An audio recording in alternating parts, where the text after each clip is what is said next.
Facebook kami. Jadi Ustazah, untuk mukadimah hari ini, untuk topik kita 3S Jalan ke Syurga, silakan Ustazah. Baik. Alhamdulillah. Bismillahirrahmanirrahim. Alhamdulillahirabbil alamin, wassalatu wassalamu ala asyrafil anbiya'i wal mursalin wa ala alihi wa ashabihi ajma'in. Rabbi shrah li sadri wa yassir li amri wahlul 'uqdatam min lisani yafqahu qawli.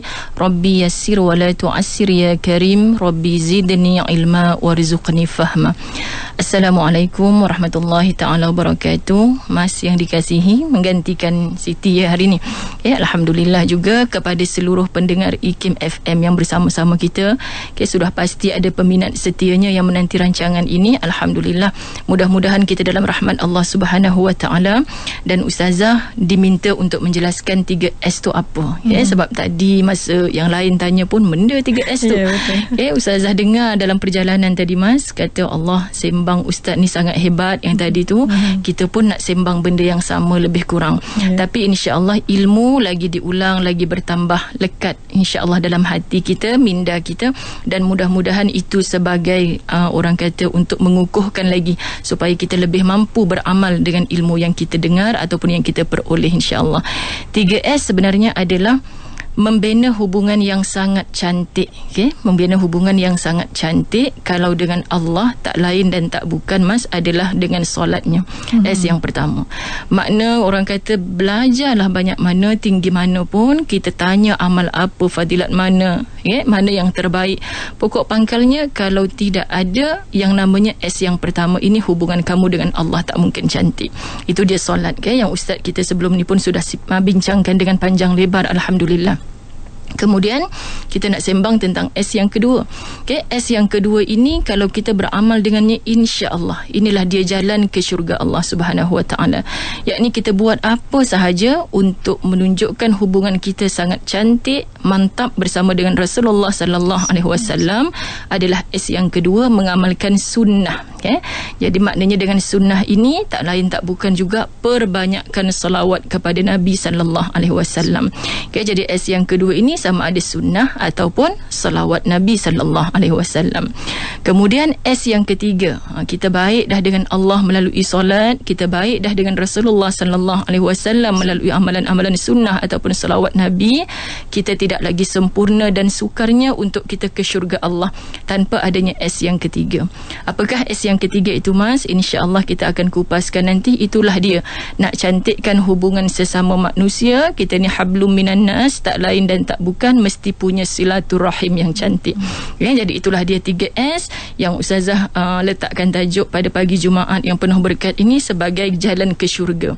Makna dengan Allah solatnya, dengan Nabi sallallahu alaihi wasallam sunnah atau selawatnya, dengan sesama manusia mesti ada silaturahim yang cantik. InsyaAllah mudah-mudahan kita amal 3S ini, sama-sama kita berhimpun di dalam syurga Allah yang cukup indah. Amin ya rabbal alamin. Dan juga kepada para pendengar yang ada persoalan dialu-alukan kepada kami itu 0362051500, dan juga boleh tinggalkan soalan anda di Facebook kami di ikim.fm dengan topik kita. Mungkin anda yang baru saja bersama kita topik kita 3S Jalan ke Syurga, dan Ustazah dah sebut tadi solat, sunnah ataupun selawat dan juga silaturahim. Tapi mungkin ada juga Ustazah, mungkin sebelum kita nak raikan soalan daripada Facebook dan juga daripada pemanggil kita, mungkin juga Ustazah, bila kita macam ada orang dia kata saya mungkin solat mereka macam ada tenggelam timbul Ustazah, tapi dia kata saya dengan orang silaturahim, saya dengan orang baik je. Macam mana mungkin ada orang macam tu? Betul, bukan ada orang, banyak orang. Allahu akbar.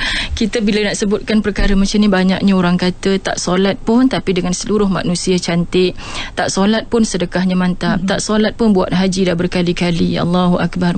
Semua ada hikmah kenapa selepas mengucap asyhadu an la ilaha illallah wa asyhadu anna Muhammadar Rasulullah, itu dalam rukun iman yang paling penting seluruh orang Islam mengetahuinya. Kenapa agaknya hikmah kita disuruh menghafal daripada zaman tadika dulu kan, Mas? Solat itu perkara yang kedua dalam rukun Islam. Solat itu perkara yang kedua selepas daripada kita katakan mengucap 2 kalimah syahadah. Solat perkara yang kedua. Boleh tak kalau orang tanya kita berapa rukun Islam, kita jawab 5. Pertama kita jawab haji, memanglah tak salah. Tapi nak menceritakan kenapa diletakkan solat yang kedua itu selepas syahadah, nak menunjukkan itu perkara yang pertama akan ditanya oleh Allah Subhanahu Wa Taala setelah kamu bertemu dengan Allah nanti. Hari ini kita kata kita ada hubungan dengan Allah dengan hajinya yang banyak, sedekahnya yang banyak, dengan kita berbaik dengan sesama manusia. Tapi baik sesama manusia, buat kerja dari pagi sampai malam sehingga menyebabkan waktu untuk kita menyembah Allah itu terhad. Kan solat itu boleh berada dalam sedekah kita, ustazah. Solat itu boleh berada dalam haji kita, ustazah. Kan dia pandai pula membahas. Tapi kita nak sebutkan solat ini yang orang kata bila kita meletakkan satu silah hubungan dengan Allah Subhanahu Wa Taala, hanya tak lain dan tak bukan bila kamu digambarkan berdiri di mahsyar Allah Subhanahu Wa Taala, akan ditimbang di satu mizan timbangan satu persatu amalan kamu banyak mana ketika kamu hidup dulu. Kita sedia maklum dunia ini adalah jambatan menuju ke syurga Allah, menuju ke kampung akhirat. Dunia ini adalah tempat kita bercucuk tanam, okay? Jadi dunia ini tempat kita bercucuk tanam. Yang Allah nak tanya pertama kali nanti, solat kamu buat ke tidak? Kalau tidak, Nabi SAW yang mulia tak sebutkan as-salatu imaduddin, solat itu sebagai tiang agama. Ustazah dengan anak-anak yang kecil-kecil pun Mas selalu gambarkan kita, Ustazah duduk dekat meja ni, berapa kaki dia sayang? Kaki dia 4. Kalau Ustazah cantas satu kaki, potong satu kaki, meja boleh berdiri ke tidak? Tak boleh lah Ustazah. Ramai-ramai jerit gitu.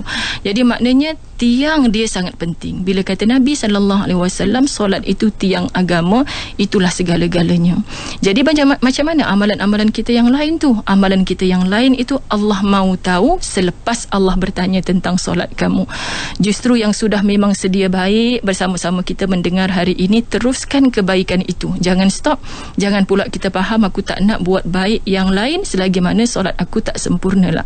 Kena ingat, orang yang benar-benar menjaga solatnya adalah ketika solat, dia solat dah, sungguh dia bersolat. Dan orang yang benar-benar menjaga solatnya tadi, di luar solat pun dia sedang solat. Ni yang kita nak kena faham Mas. Di luar solat pun dia sedang solat. Jadi maknanya ketika dia bersedekah, ketika dia buat haji, ketika dia bersilaturahim dengan sesiapa pun, dia ada hubungan yang sangat rapat dengan Allah Subhanahu Wa Taala seperti mana ketika dia dalam solat. Ustaz sebelumnya tadi pun membincangkan tentang ada rukun qauli, rukun fi'li, rukun qalbi, supaya dalam semua benda yang kita buat bersilaturahim mesti dengan qauli, cakap-cakap yang indah, yang manis, yang betul, yang lahir daripada hati yang suci. Kemudian mesti ada fi'li, perbuatannya, takkan kita nak main, nak belasah jumpa kawan main bertumbuk-tumbuk pula kan. Kemudian qalbinya pun betul. Apa yang kita cakapkan di bibir itu manis, insya-Allah mudah-mudahan lahir daripada hati yang betul-betul suci dan bersih. Okey, itu yang kita nak letakkan solat itu mesti sebagai perkara yang utama sekali Mas, insya-Allah. InsyaAllah. Dan kepada anda boleh terus hubungi kami 0362051500 untuk bertanyakan soalan kepada yang bagi Ustazah, dan juga boleh tinggalkan soalan anda di Facebook kami, iaitu di ikim.fm. Jadi Ustazah, kita akan berehat seketika, dan kepada anda jangan ke mana-mana, kita akan kembali selepas ini. Kembali bersama untuk segmen tarbiyah bersama dengan bagi Ustazah Muzayyanah Abdullah dengan topik kita 3S Jalan ke Syurga. Dan kepada para pendengar yang ada persoalan nak bertanyakan kepada kami, kepada Ustazah, silakan di talian kami 0362051500. Dan sebelum itu Ustazah, ada satu soalan daripada Facebook ya, daripada Rohaya Muhammad Nur. Katanya silaturahim itu penting untuk ke syurga. Saya harap dapat tips-tips hubungan silaturahim dengan syurga itu Ustazah. Alhamdulillah. Okey, baik. Ustazah nak sebutkan tentang silaturahim boleh membawa ke syurga Allah. Sebab kita tak sampai lagi yang ketiga ni sebenarnya Mas. Tapi orang tak sabar nak tahu. Masya Allah, mudah-mudahan bila kita sembang tadinya solat, kemudian sunnah, kemudian yang silaturahim ni Ustazah nak sembangkan dulu sesama manusia, yakni hablum minan nas, hubungan kita sesama manusia. Yang tadi solat hablum minallah, hubungan kita dengan Allah. Okey, bila sesama manusia ini Ustazah bagi contoh mudah dalam kehidupan kita. Kalau misal kata kita ini nak baik dengan Allah dengan solat, dengan Rasulullah sunnah amalkan ataupun perbanyakkan solawat, lalu kita rasa sempurna dah diri kita, maka kebanyakannya mengambil keputusan untuk hanya duduk berdiam diri di rumah. Sebab kadang-kadang Mas, yang tadi tu dengan yang Mas cakap tu, dia tak buat solat pun yang lain dia buat, dia baik dah. Okay? Ada juga yang mengatakan kalau saya ke rumah Allah, ke masjid, surau, datang kuliah dan sebagainya pun Ustazah, lepas kuliah saya ngumpat orang juga. Yang itu bukan bukan kita nak hukum jamaah yang hadir ke rumah-rumah Allah. Mohon dengan sangat kita tanya kepada diri kita sendiri, bagaimana hati kita, bagaimana peribadi kita dalam melahirkan akhlak yang diberi contoh oleh Nabi sallallahu alaihi wasallam. Kalau kita menghukum begitu, semua orang yang ke masjid, ke surau, balik masjid surau pun mengumpat juga. Yang ini sangat tak betul. Okay? Jadi Ustazah sebutkan, kalau hanya solatnya dijaga, sunnahnya dijaga, duduk dalam rumah, ataupun kita kata bertapa naik atas puncak gunung Jerai, kan kita tak nak lah, tak nak jumpa orang, tak nak jumpa orang, tidak ada silaturahim. Saya kata silap besar, kerana tidak sempurna lagi jalan-jalan kita untuk memilih syurga Allah Subhanahu Wa Taala. Silaturahim dengan siapa sahaja. Dalam rumah kita sendiri pun sebenarnya sudah ada silaturahim dengan suami, dengan anak-anak. Yang ini kita jaga ke tidak silaturahim? Sebab terkadang ada orang yang baik silaturahimnya ketika di luar rumah, Mas. Ini kesian. Dan suami pun kata, Allah Ustazah, isteri saya bila jumpa orang manisnya senyuman, tapi bila jumpa saya ni boleh gantung hanger kat mulut. Kan? Anak-anak pun kata, Ustazah nak tahu tak, mama saya kat rumah selalu jadi hantu. Hantu macam mana pula ni? Takut kita. Tapi bila jumpa kawan-kawan dia, mama saya senyum sampai telinga. Takut kita, Mas. Ini orang dalam rumah yang komplain macam ni. Jadi bila kita jaga silaturahim sesama seluruh ahli keluarga kita, kaum kerabat kita, sahabat handai kita, dan panjang lagi kita keluar rumah, jiran tetangga, hatta jiran itu kita baru kenali, baru semalam pindah duduk sebelah rumah kita. Yang kita tahu menjaga silaturahim ini adalah kata Nabi sallallahu alaihi wasallam, kan boleh panjangkan umur, boleh murah rezeki. Kan ini yang orang selalu tanya, macam mana dengan silaturahim boleh panjang umur dan murah rezeki? Kita fikir begini saja indahnya Islam. Bagaimana kalau kata panjang umur, kan lagi banyak kita jalinkan silaturahim, lagi banyak kawan-kawan kita, lagi banyak kawan-kawan kita bersilaturahim yang baik dengan mereka, ikhlas dalam silaturahim itu. Satu awal-awal dulu ni, Mas, Ustazah pun pernah sembang tentang tajuk ukhuwah fillah. Silaturahim ini untuk kita membina persaudaraan kerana Allah. Jadi bila persaudaraan kerana Allah tercantum, Masya Allah, sudah ada ramai kawan-kawan kita yang ikhlas untuk mendoakan. Dalam doa kita kebanyakannya kan, Mas, kita minta, wahai Allah panjangkanlah umurku. Saya pesan kepada Ustazah, pesan kepada semua kawan-kawan, kalau nak doakan saya panjang umur, tolong tambah sikit belakang tu, panjang umur dan penuh barakah.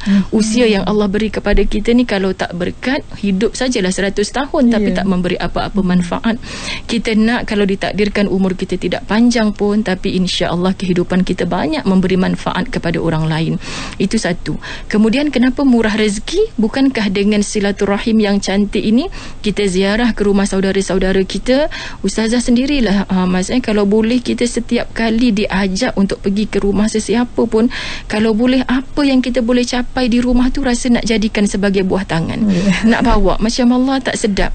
Ustazah tu macam tak ikhlas, macam nak dapatkan sesuatu balasan je daripada tuan rumah yang kita pergi tu. Tak. Ini jadikan sebagai akhlak, kebiasaan-kebiasaan kita. Jadi insya-Allah maksud panjang umur dan murah rezeki itu dengan ramainya orang mendoakan kita supaya kita panjang umur penuh dengan keberkatan.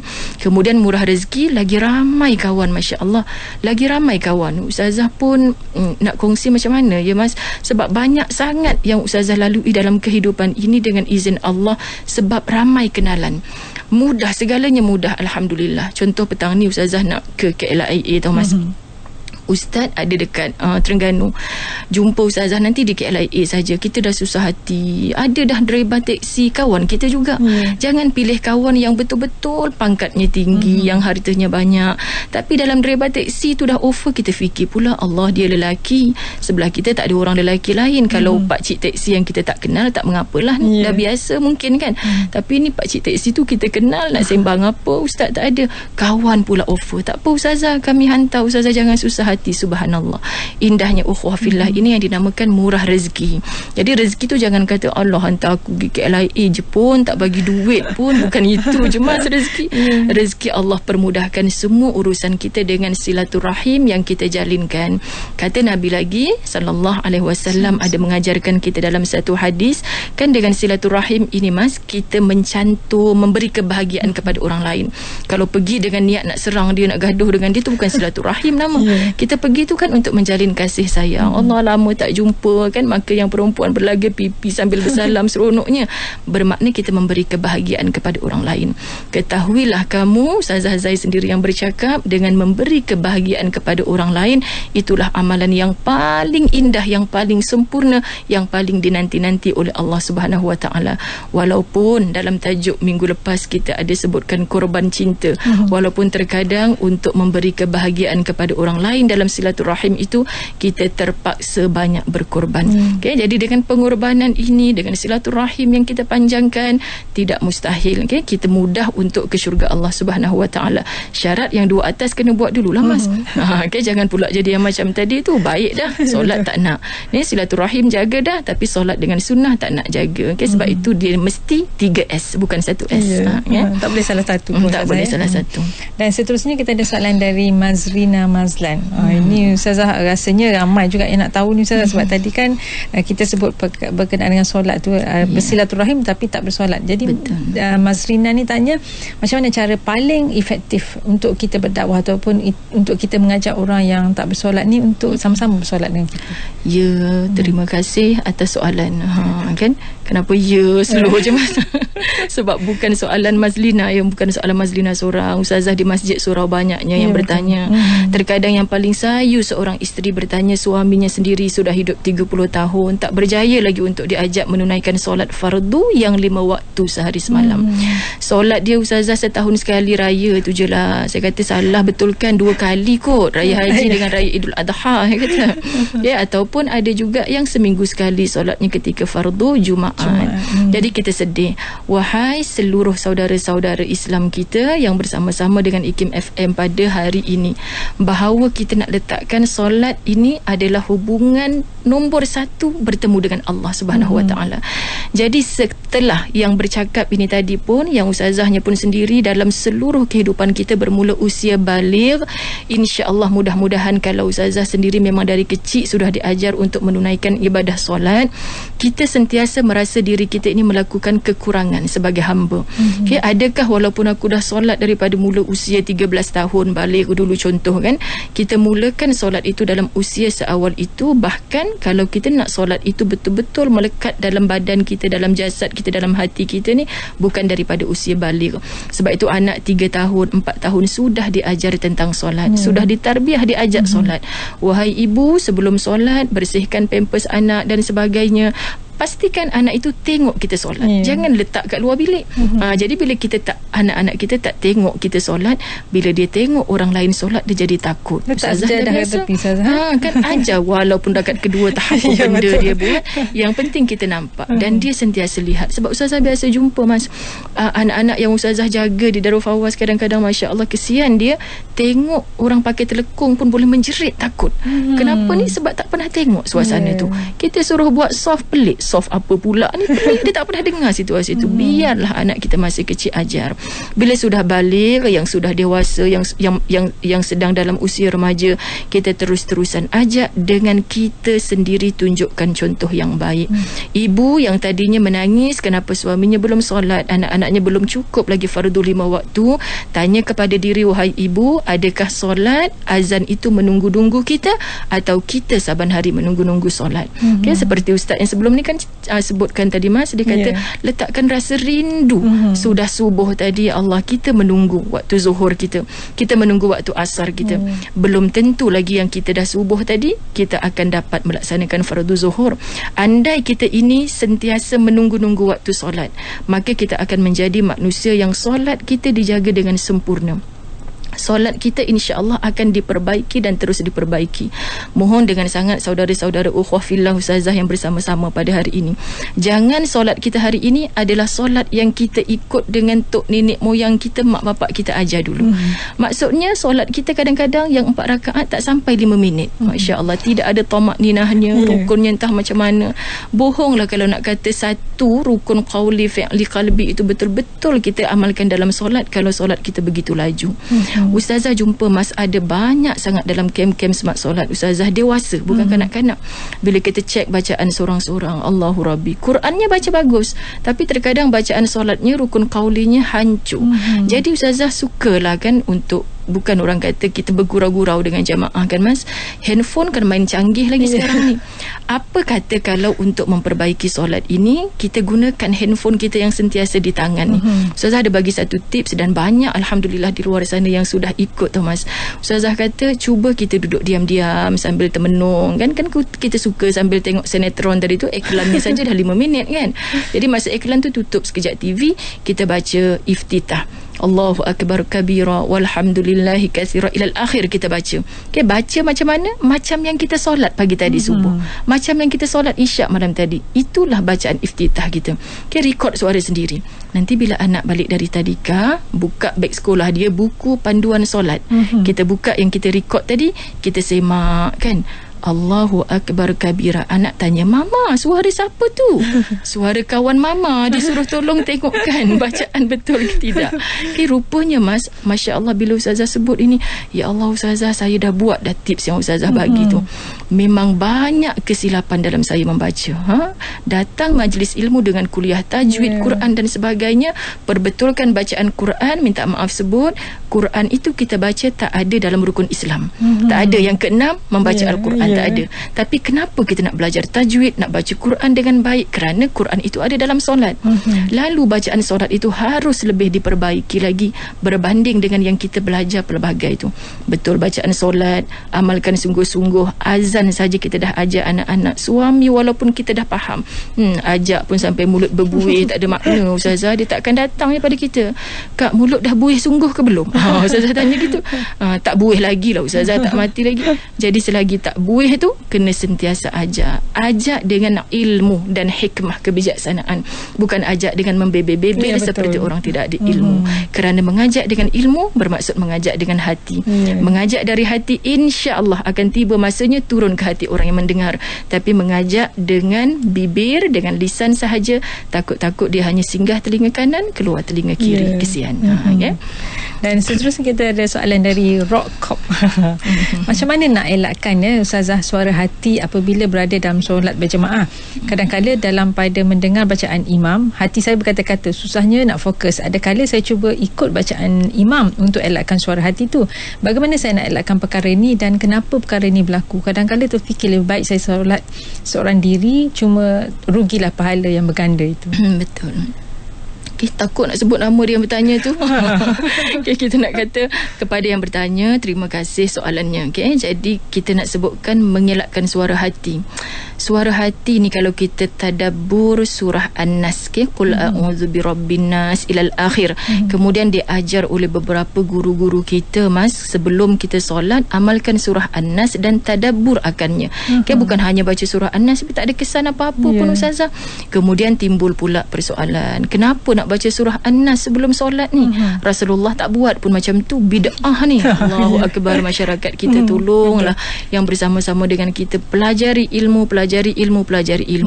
Ustazah sendiri pesan begini, kenapa tok-tok guru kita dulu ajar perkara yang sama?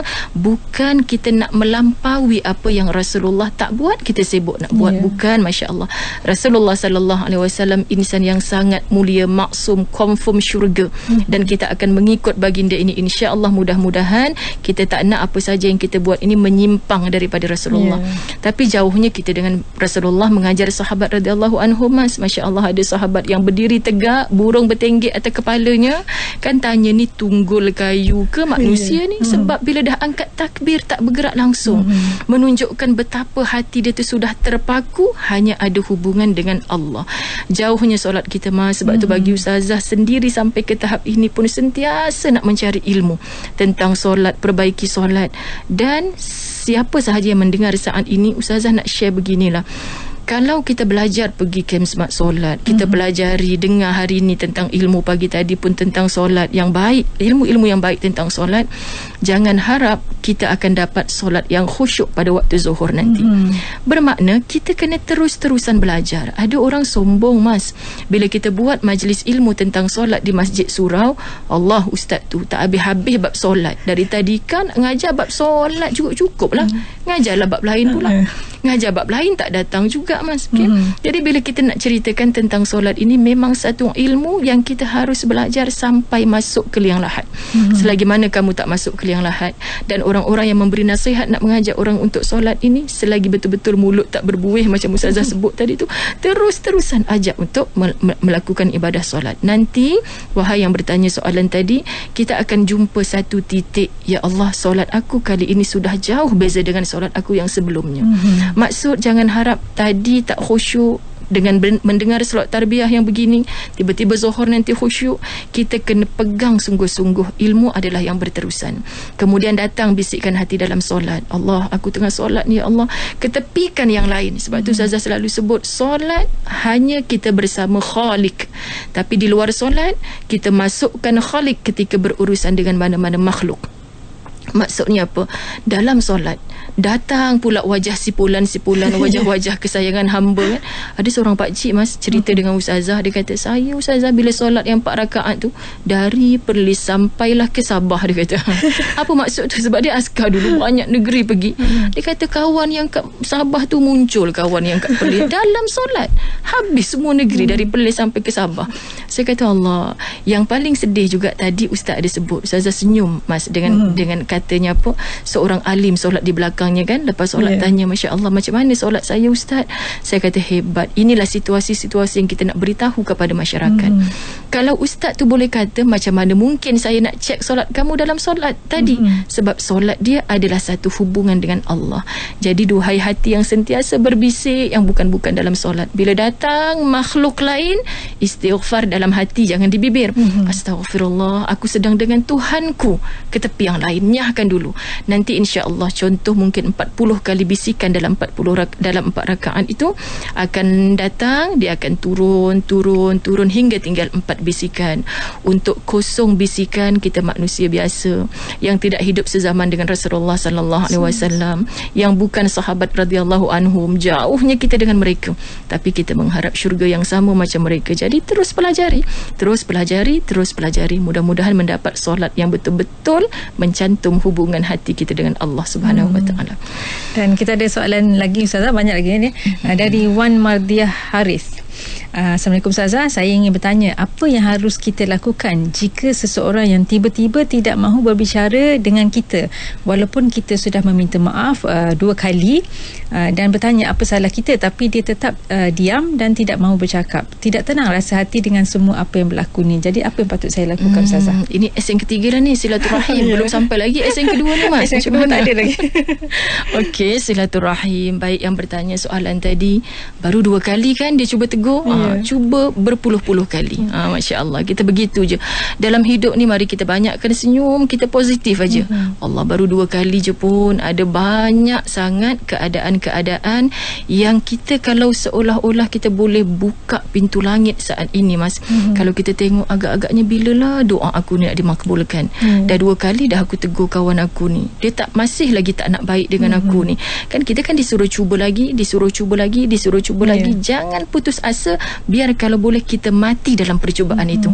Kalau kita buka pintu langit, agaknya Allah nak kata, baru 2 kali kan, aku nak makbulkan kawan kau ni betul-betul berpaling dan bertegur sapa dengan kau ni pada kali yang ke-2.5. Setengahnya lagi langkah dia.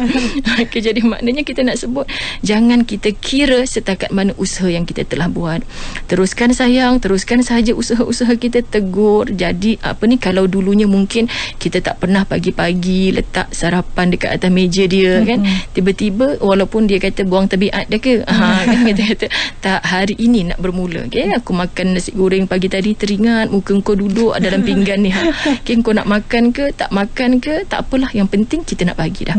Okay, jadi kita usahakan apa cara pun, dengan lisannya, dengan perbuatannya. Yang paling kita banyak terlupa dengan doanya. Sebab bila dah ada hati rasa bertanya-tanya, kenapa ya kawan tu dah tak suka dengan kita, mungkin syaitan tu akan bisikkan dia dah benci kat engkau tu kan. Ada aku kisah kalau dia benci kat aku, aku pun boleh benci kat dia. Bila dah ada benci bermakna tak ada doa kan. Bohong kalau ada benci tu, ada doa bohong. Kalau ada pun doanya tak ikhlas. Macam mana doa nak diangkat Allah kalau doa tu tak ikhlas? Jadi kita dah cuba 2 kali, usahakan lagi sampai berkali-kali, balik ke rumah kan kita muhasabah diri. Kenapa? Sebab kita selalu kata rasa saya dah buat semua dah baik semua dah. Jangan rasa sesuatu yang sehingga menyebabkan kita berputus asa. Yang tadi kita cuba tegur, yang kita berbuat baik, tolong walaupun dia tak minta, bukan sebab nak pujian dia, bukan sebab nak dia kembali kepada kita sangat. Kita dah berusaha dah, tapi yang kita buat itu untuk kita mendapat, memberitahu dengan Allah yang aku dah cuba dah ya Allah, banyak kali ya Allah, tapi dia tak mau. Kita nak buat macam mana? Jangan nanti bila mati Allah kata tak cuba tegur ke? Dah ya Allah 2 kali je, tapi dah dia buat muka moncong je macam tu, aku takut ya Allah. Kan? Sebab banyak sangat Mas dalam perhubungan, Ustazah pun selalu sebutkan, dengan cuba banyak kali akhirnya syaitan itu akan lemah dan terus mengalah. Kalau kita yang mengalah, nanti syaitan akan bertepuk tangan. Ai sikit je aku test pun engkau dah mengundur diri. Kita teruskan gagah insya-Allah. Mudah-mudahan nanti kawan tu akhirnya dia akan cari kita bila kita terus-terusan buat betul. Macam mana pula Ustazah kalau macam ada setengah daripada kita ni macam dia sepatutnya, yelah kita sepatutnya mencubakan, kita kawan kita tak bertegur kita patut mencuba, tapi ada juga yang memikirkan bahawa tak nak itu nampak macam kita pula yang lemah lah. Ada juga setengah macam tu. Sepatutnya kita dah tegur dia 2 kali, dia lah tegur kita. Macam mana Ustazah? Sebab banyak di kalangan kita fikir dengan mengalah kita ni sudah kalah. Betul. Allah sedangkan Islam mengajar kita mengalah bukan bererti kalah. Banyaknya dalam hidup Nabi SAW, Ustazah dalam nak meneruskan kehidupan ni kan Mas, mana ada manusia yang tak ada ujian. Tapi banyaklah baca sirah Rasul SAW, banyaklah baca kisah sahabat Nabi yang mengikut sebiji contoh tauladan yang diajar oleh Rasulullah SAW. Ada satu ketika sahabat pernah bertanya kepada Rasulullah, mau aku bunuh kesimpulan itu ya Rasulullah, sebab dia tak boleh tengok Rasulullah disakiti sampai macam tu sekali. Allah lembutnya bahasa Rasulullah dalam tafsir Al-Azhar disebutkan apa Mas? Dia kata Allah Tuhanku tidak pernah mengajar aku untuk menyakiti. Masya Allah, kita kalau dengar aku ni sikit-sikit nak menyakiti kan. Kalau aku yang tegur dulu nanti nampak sangatlah lemahnya. Patutnya kita kakak, dia adik, dia yang tegur dulu. Patutnya kita bos, dia staff, dia yang tegur dulu kan. Masya Allah, apa sangatlah kedudukan kita di dunia. Ingat sentiasa pagi tadi bila Ustazah dengar seorang ustaz sebutkan bahawa dia kata di atas langit tu kan ada langit lagi. Kalau kita melihat itu, insya-Allah kerdilnya kita. Dan kita ada soalan lagi Ustazah, masih lagi juga berkenaan dengan silaturahim ni, dari Lisa Jitsoy. Assalamualaikum Ustazah, macam mana cara untuk kita menjaga silaturahim dengan sahabat yang hanya berkawan ataupun mencari kita apabila ada keperluan saja? Maksudnya tak berterusan lah. Betul. Ambil kesempatan ke macam mana? Nombor 1 Ustazah nak sebutkan, jangan ada sangkaan yang begitu. Jangan ada sangkaan yang begitu. Ustazah sebutkan beginilah kan, Imam Syafi'i dikabarkan, kalau Ustazah tersilap ni daripada pembacaan Ustazah juga, gurunya lebih dari 1000 guru Mas. Bayangkan mustahil setiap hari Imam Syafi'i bertemu dengan guru yang 1000 orang itu. Ustazah sendiri setelah mengajar surau itu, masjid ini, kawan lagi lah Masya Allah, sedara-sedara yang dikenali melalui IKIM FM ni, Masya Allah ramainya. Adakah dengan kita tidak berhai-hai setiap hari kan, memberi salam saban hari, kita tak jumpa seorang kat utara, seorang kat selatan, adakah dengan itu bermakna dia berkawan dengan kita tu ada kepentingan? La, okay? Jadi kalau kita merasakan sahabat kita datang jumpa kita masa ada kepentingan saja, sepatutnya kita alhamdulillah dia datang juga, bermaknanya aku ni sangat diperlukan. Sebab saat dia susah dia cari kita, kan? Bila dia senang dia cari orang lain kan. Jadi bila dia susah cari kita, maknanya kita cakap kat dia, betapa bagusnya lah aku di matamu. Kan kita gitu, betapa bagus bagusnya lah aku di matamu, kerana bila engkau susah je cari aku kan. Jadi makna kita nak cerita, alhamdulillah. Tu Ustazah kata, apa pun pandang positif. Yang tadi tu mungkin sangkaan kita saja, dan kita pun perasan, lama tak hubungi kita, tiba minta tolong cari kita pula. Kalaulah Ustazah ada sifat macam tu ni, Mas, kita nak sebutkan bahawa apa, kalau Ustazah ada sifat macam tu, setiap hari tak mampu nak buat kerja apa dah. Kawan-kawan yang dah beribu ni rasanya, engkau tak telefon aku lagi hari ni, kerja apa, solat pun tak sempat, buat kerja apa tak sempat. Jadi sudah pastilah bila ada kepentingan baru kita hubungi, kita sangka baik macam tu saja. Dan kita, kalau kita tak suka orang cari kita masa dia susah sahaja, kita jangan buat begitu. Kita jangan buat begitu. Kita nak sentiasa bertanya khabar, paling kurang dengan jemaah ke dengan siapa. Ustazah selalu sebutkan, mana sempatlah Ustazah nak menghubungi seorang satu setiap hari. Tapi mari saling sama-sama kita mendoakan. Kalau kita dekat, Ustazah dengan Mas saat ini duduk di satu tempat yang sama, saling kita berkasih sayang. Bila kita jauh, Allah, bila pula nak jumpa Mas ni, jumpa Siti je contoh kan. Kan, tapi ada doa kan, dalam doa Tuhan, doa kita nak bahagia dunia, bahagia akhirat. Sahabat aku yang kenal sekejap je hari tu, wahai Allah, engkau permudahkanlah juga seluruh hidupnya. Kan itu doa yang cantik. Jadi insya-Allah yang dia pun baik, yang kita ni pun baik. Kadang kita ni sangka-sangka je. Betul, orang cari kita, memanglah waktu dia perlukan kita lah dia cari kita. Patutnya kita bangga Ustazah. Kita bangga sebab dia cari kita masa susah. Suami kau tak ada ke? Bermakna aku lebih penting daripada suami kau ke? Kita patut begitu. Okay? Jadi mungkin Ustazah, kita pada sikit masa lagi ni, mungkin Ustazah boleh terangkan sikit yang sunnah tu. Okay. Ini yang Ustazah nak sebutkan. Kalau tak sebut ni tak boleh juga, sebab ada 3S kan. Sunnah tu, para pendengar IKIM FM yang Ustazah kasihi, mari sama-sama bila kita celik mata pagi hari tu, ada satu azam nak tambah satu sunnah Nabi SAW yang kita belum buat. Ni gelak-gelak juga Mas. Tapi kadang kita pagi-pagi, kita dah menggeliat semua, kita masuk toilet kan, sibuk tanya, kaki kanan ke kaki kiri? Kaki kanan ke kaki kiri? Masuklah, yang penting dapat lepas qada hajat.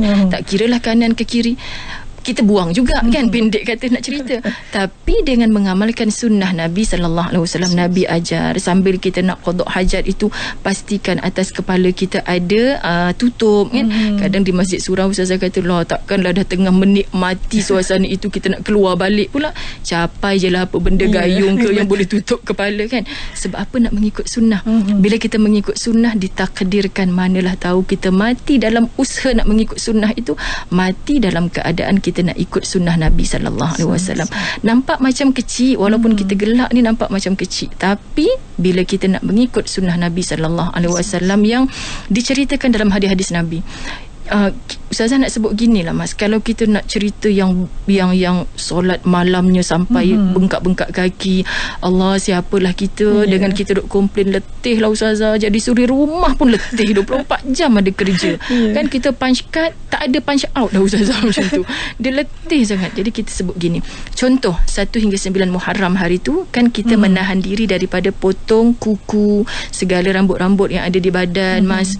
Yang Ustazah syok sangat tu, belum lagi binatang korbannya disembelih, dah mula tanya, Ustazah, rimas lah, tak boleh ke nak potong kuku ni? Selalu kalau tak meraikan sunnah tu, elok je pun kuku panjang serelong. Orang kata elok je pun 2 minggu tak potong kuku. Ini 9 hari nak jaga sunnah Nabi SAW. Kita balik yang letih dengar, kan Ustazah, binatang korban saya yang kat Kemboja tu dah sembelih ke belum? Tunggulah habis hari tasyrik, tak ada kuasanya Ustaz nak report tiap-tiap hari. Okey, si Polan boleh potong kuku. Allah, tapi kalau kita tak jaga sunnah tu, suka hati je. Ini cerita dalam sunnah. Sebab apa? Cuba kita muhasabah macam ni. Kenapa aku ni dalam tengah menjaga pantang larang ni, konon-kononnya dalam ihram tadi tu ni, Mas, kita duk katakan bahawa susahnya nak tahan diri. Padahal syaitan duk kata, potonglah kuku, salahnya panjang tu, bekas apa ni tadi, bubuh garam kunyit ikan tu, kuning-kuning buruk tu, selalu okey je pun. Sebab kita sedang menjaga sunnah. Syaitan sangat dengki. Jadi itu yang mudah contoh kita baru je berlaku kan.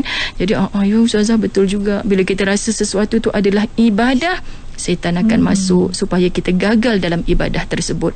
Jadi insya-Allah mudah-mudahan dengan kita menjaga S yang kedua sunnah ini, kita sentiasa belajar apa lagi. Ambil yang mudah-mudah dulu. Dah tahu benda tu mudah, tapi kalau tak buat rugilah. Makan hukumnya harus. Tapi dengan makan itu nanti boleh jadi dapat pahala sunat. Kerana apa? Dengan baca doanya, dengan beradab ketika makan. Dan boleh jadi haram makan tu.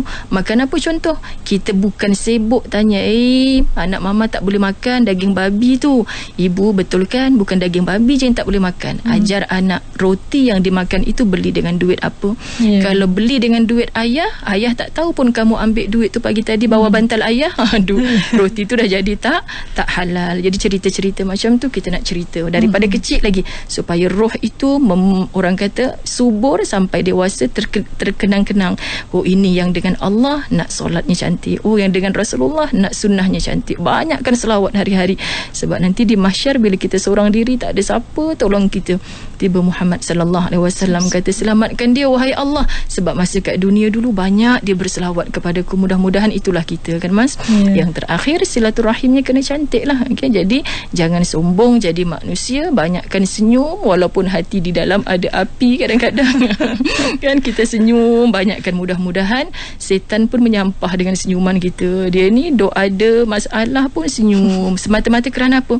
Dia tak nak bagi orang lain susah macam apa yang dia rasa. Kan kita punya Allah kan ada, segala-galanya boleh diadukan kepada Allah Subhanahu Wa Taala. Jadi Ustazah, terima kasih banyak dengan topik kita pada hari ini, 3S Jalan ke Syurga, dan juga terima kasih juga kepada para pendengar kita yang menghantarkan soalan di Facebook, dan semoga dengan apa yang kita bicarakan bersama dengan yang bagi Ustazah ni sedikit sebanyak memberikan manfaat kepada kita untuk kita tahu tips ataupun macam mana cara untuk kita menjaga solat sunnah ataupun selawat silaturahim untuk kita menuju ke syurga Allah. Jadi terima kasih banyak yang bagi Ustazah. InsyaAllah kita kembali minggu hadapan ya. Baik, insyaAllah. Assalamualaikum. Waalaikumsalam warahmatullahi wabarakatuh. Dan kepada anda, teruskan bersama kami di IKIM FM.